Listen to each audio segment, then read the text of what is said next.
And I think it's a nice exercise when we talk about self-awareness being a superpower, really knowing who we think we are. Because if we don't believe that we're a public speaker, or we're a great parent, or we're a great learner or a genius, then we'll never be able to reach our full potential, because that will always be the ceiling that we bump up against. And also, when I'm talking to individuals and I'm interviewing them on our podcast, or just talking to individuals like this, especially high performers, because I think that genius leaves clues, and I believe that it can be replicated if you're willing to put in the work and the learning and the discipline to be able to do that, then I want to know their beliefs. I want to know what they value. Because if I don't know that, if I'm just working on step-by-step hacks and everything else, it won't stick, because it's missing a huge part. So I want to model like their behaviors, their values, their beliefs, and also who they think they are, that allows them to accomplish those amazing things in their life. And what are some of the clues that genius leaves? So it's interesting when I'm talking about these levels of change, right? The identity level is the who, right? You know all the 5 W's and the H we learned back in school. The identity is who somebody is. When we're talking about beliefs and values, that's the why they do what they do. When we're talking about capabilities, that's the how, right? That's the habit, right? The skill acquisition. When we're talking the behavior, that's the what they're doing, right? And then when we're talking about environment, that's really the where and the when, right? So I'm always going back, if I want to create change, create a new habit, create a new level of learning for somebody, I'm addressing those different levels. And if I ignore one with somebody else or myself, then it's not going to stick, right? Because you're not going to have that congruency where it's going to affect, where it becomes second nature.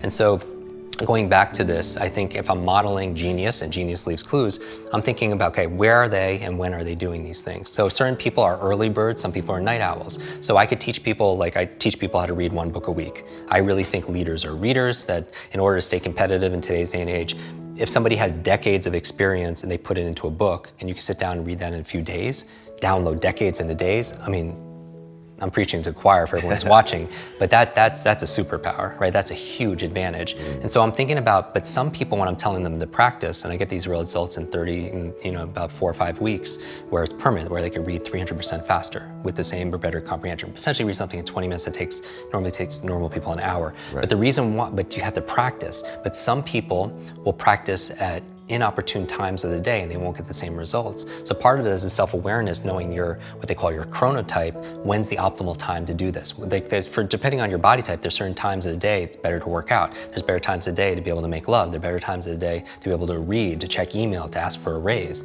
So I would think about, like, if geniuses find their element, their sweet spot, and they set up their routines and their rituals throughout the day to be able to align with their time when they're most productive, right? If they not have a lot of energy in the morning, working out is probably not as good as doing it some other time.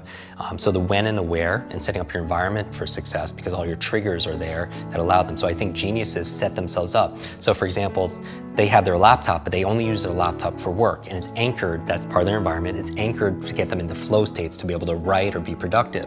They don't use their laptop to binge on Netflix, right? They have an iPad that they use when they do that, because that's the state that they want to anchor for that, and they don't use that iPad to do work. Setting up your environment like your bedroom. Like we just did a whole episode on sleep hacks and how to optimize your sleep, because that's a big, personal challenge for me for many years, because I had suffered from sleep apnea. It was a breathing disorder. I stopped breathing 200 times a night for at least 10 seconds, which is the equivalent of somebody coming in and just choking and suffocating you 200 times a night. And so I would actually, the reason why I'm so adamant about productivity and learning hacks is because for the longest time, for literally 5 years straight, and you know this, I've slept about 90 minutes to 2 hours a night total. Oof. And you know how you feel when you get like one bad night's of sleep, and how, like, where your focus is, your energy level, and I get these horrible migraines. And it's forced me to double down in my practices, in terms of, like, I have a limited amount of time. I have to focus on the things that really matter, resources and stuff. But anyway, going back to this, like, my bedroom is sacred space, right? I don't do work in there. I keep it because that's my trigger to be able to rest, go into parasympathetic space. I set up my environment, so I have my blackout curtains, I have my grounding pad, so it's to optimize my restful sleep that I do get. So environment, so genius leaves clues. They set up genius environments for themselves. And then the behaviors, most people know because they're intuitive. These people are investing in themselves. They're investing in self-care. I always tell people that self-love and self-care is not selfish.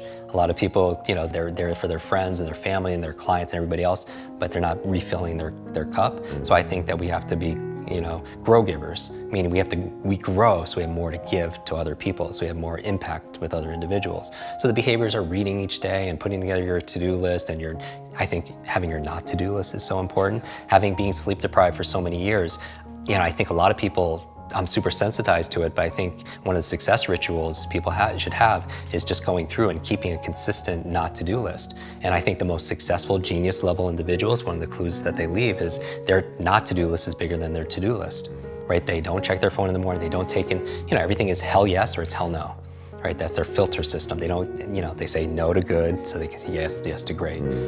So the behaviors, then you have the habits, and then you have the beliefs and the values. And beliefs and the values, because I watch, this is one of the reasons why I watch your show, because I'm just hearing all the time, you're listening these amazing beliefs and values from achievers in every area. I mean, it's amazing. I mean, you have Wycliffe there, and like Mellon, you have all these amazing individuals, but you see that there's a pattern that's there, right? And there's an art, but there's a science to it there, and there's an art to it and how they express themselves. And then I also do believe that some of those successful geniuses, and I say geniuses, not just, I'm not talking about IQ, right? I'm talking about an incredible, artist. I'm talking about an athlete. I'm talking about an advocate, in some area. Is they're clear about their identity, about who they are and who they are to the world. And so, but I know what they do commit is they do the work and they're committed to lifelong learning. And I feel like that learning, I always tell people, and we had this conversation, that if knowledge is power, then learning is your superpower.